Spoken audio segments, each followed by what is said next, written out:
Operation Sovereign Borders, it was wildly successful. You weren't too keen on it beforehand. Does Operation Shield give you some confidence in the vaccine rollout? Well, I think Lieutenant General Fruin is a person of enormous capacity. I know him well, and he will certainly help here. But we need to understand that at the end of the day, responsibility lies with the government itself. And it's really important they accept it and start actually making decisions.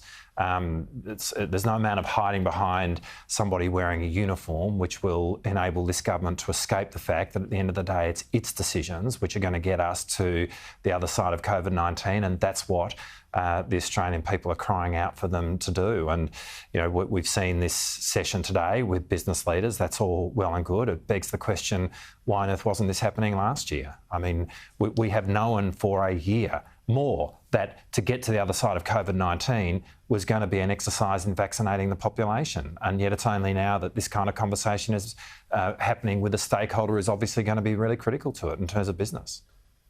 Labor's said repeatedly, well, this is a race. Would treating it like a race be including things such as getting people vaccinated at Bunnings, even if perhaps the monitoring of people after a vaccine would not be as thorough as it would at other places, including a GP clinic? It's not about cutting corners.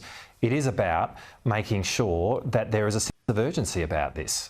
It's about making it clear that, as a matter of fact, there is a race going on with the virus, and everybody in the country today who is living in some form of lockdown, and we think particularly of those in Sydney right now, know that this is a race against the virus. If we don't want to live continually in the land of the lockdown, then we need to get vaccinated, and that is a race. The point really is that the government and Scott Morrison going out there early on and saying we've got all the time in the world, this is not a race, demonstrated that they had their thinking and their posture completely wrong in terms of what was required here.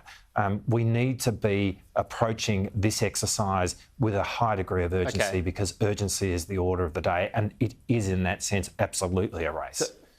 So you're happy though with a sort of no bad ideas approach, get everything out there anyway to speed this up could be a good one, and even if a few of these ideas end up being thought bubbles, that's fair enough?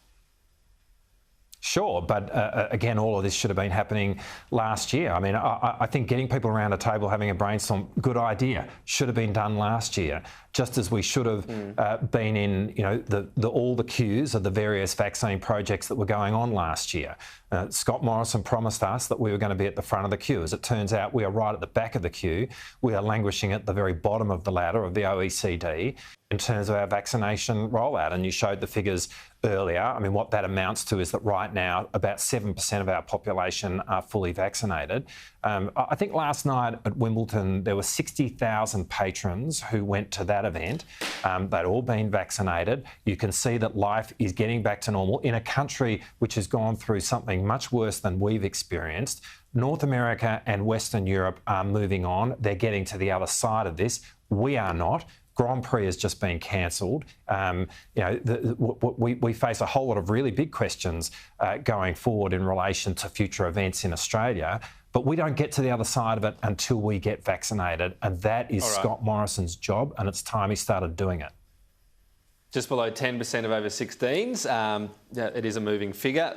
Let me ask you about New South Wales, though. Indication from the Health Minister and Premier, maybe they need to live with COVID if this current lockdown isn't working, and their approach, which has worked, doesn't seem to be working as well with Delta. What do you make of that? Is that going to create a sort of breakaway state that will be shut off to the rest of Australia? Or is it a fair enough possibility to look at? You can only, you know, hurt business for so long.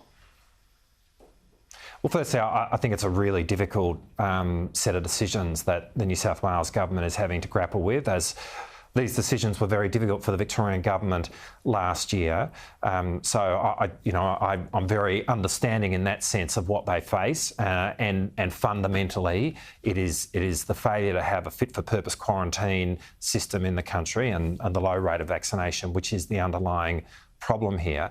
I do think, though, that, you know, the government, the federal government, Scott Morrison, has written himself pretty small in terms of the way in which the country is approaching this and leaving a lot of the responsibility to the states. I don't actually think that's fair, and I think it's selling the country short. What we need is leadership, and if what ends up happening here is that various states end up being kind of segmented from the rest of the country, that's not a good outcome for Australia, and yet that is in a sense the kind of question which Gladys Berejiklian is having to deal with, and that is a function. What do you mean by Scott that? Morrison going what should missing. Scott Morrison be doing specifically right now in regards to New South Wales? Last year, when this first started, Scott Morrison should have been showing leadership and being a part of all of these decisions. Instead, he is the guy who is always who's there on the good days, but on the bad days is always telling us that it's not his job. That's something for the premiers to do. So hang on, and but what I'm just it trying to means clarify is what that you're Gladys saying. Berejiklian He should have a role in whether they're locking down longer or harder.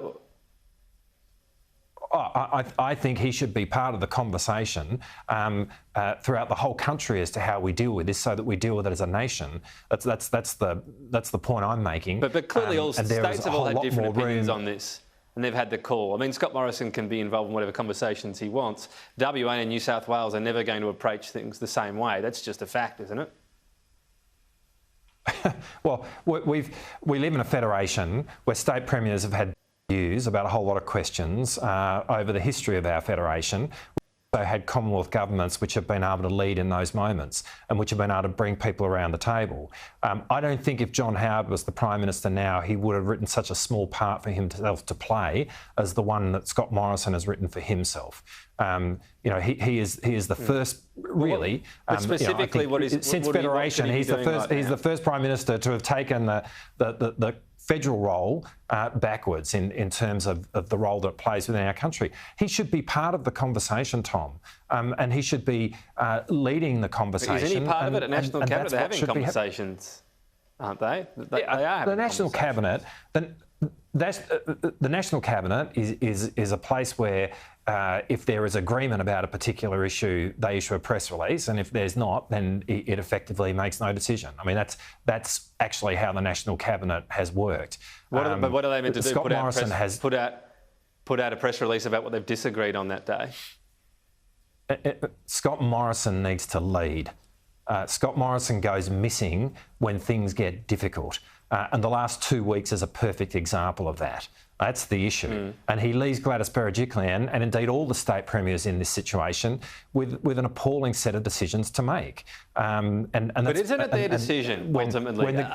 Do you agree it's still their decision? When you're saying be part of the conversation, does it still lead it up to whomever it is on the day, Gladys Berejiklian, Daniel Andrews, they make the call. She makes the call on lockdown or stay open. That's still true, isn't it?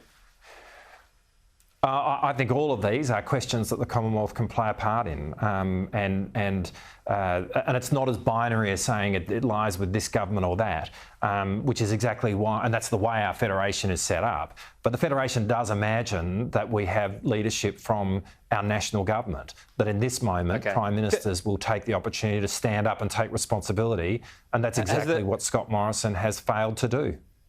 Has he learned his lesson on criticism? Not a lot of criticism for any lockdowns, seemingly, anymore. Has Scott Morrison learned his lesson? I haven't seen him learn any lesson. Well, he had some pretty strong opinions when Victoria was going through its issues. They seem to dissipate once New South Wales have hit the same area. Well, I think what we do see from Scott Morrison is, frankly, a bias against Victoria. I think there's a lot of criticism that we see from Scott Morrison about Victoria when it comes to the way in which the Victorian government seeks to handle the very difficult set of cards that it's been dealt. And when it's New South Wales, it is a different question. So I think consistently what you've seen from this government is criticism about the way in which Victoria has gone about its business. And I think every Victorian is rather sick of the way in which Scott Morrison and this government has gone about the way in which it has criticised Victoria. I don't think there's any learning of lessons here. What Scott Morrison needs to do is stand up and take responsibility. Last year, in a really difficult circumstance, in a circumstance where there was fault that was admitted by the Victorian government, you saw the Premier, Daniel Andrews, stand up on something like 120 days in a row and take responsibility for as difficult a circumstance as I've seen in this state in my lifetime. When do we ever see anything like that from Scott Morrison? You know, in the midst of a crisis, in the midst of a difficulty, if it's going really tough, you can be guaranteed he will go missing. And that's where he's been in the last 2 weeks. And that's fundamentally the criticism that I'm making right now. You know, we need a Prime Minister, a leader of our nation. It's not just a matter of this being dealt with by the state premiers. They need the support of the federal government and the leadership of our Prime Minister, and it has been missing.